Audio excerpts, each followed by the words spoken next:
प्रभाग क्रमांक 9 येथे राष्ट्रवादी काँग्रेस पक्षाच्या वतीने आयोजित विजय संकल्प सभेत मोठ्या संख्येने कार्यकर्ते, महिला, युवक आणि ज्येष्ठ नागरिक उपस्थित होते।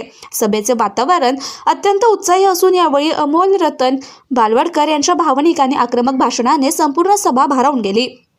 यावेळी अमोल रतन बालवडकर यांनी गेली 11 वर्षे तन मन धन अर्पण करून पक्षवाढीसाठी आणि समाजसेवेसाठी काम करणाऱ्या कार्यकर्त्यांवर झालेल्या अन्यायाचा तीव्र शब्दात निषेध केला। शेवटच्या क्षणी उमेदवारी नाकारून सामान्य कार्यकर्त्याला संपविण्याचा प्रयत्न झाला। हा प्रकार म्हणजे राजकीय हत्या असल्याची भावना त्यांनी व्यक्त केली।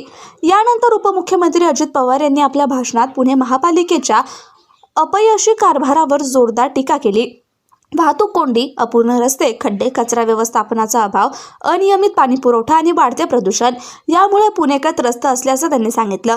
तसेच आरोग्य आणि शिक्षण हे प्रत्येक नागरिकाचे मूलभूत हक्क असून त्यासाठी सक्षम आणि जबाबदार कारभारी आवश्यक असल्याचं त्यांनी स्पष्ट केलं। यावेळी अजित पवार यांनी प्रभाग क्रमांक 9 मधील उमेदवारांचं कौतुक करत सांगितलं की गायत्री मोहन मेढे, बाबूराव दत्तोबा चांदेरे, पार्वती अजय निम्मन आणि अमोल रतन बालवडकर यांनी सातत्याने प्रभागातील सामाजिक, नागरी आणि विकासात्मक प्रश्नांसाठी काम केलंय। या सर्व उमेदवारांचं काम जनतेला दिसत असून परिवर्तनासाठी त्यांना संधी देण्याचं आवाहन त्यांनी केलं।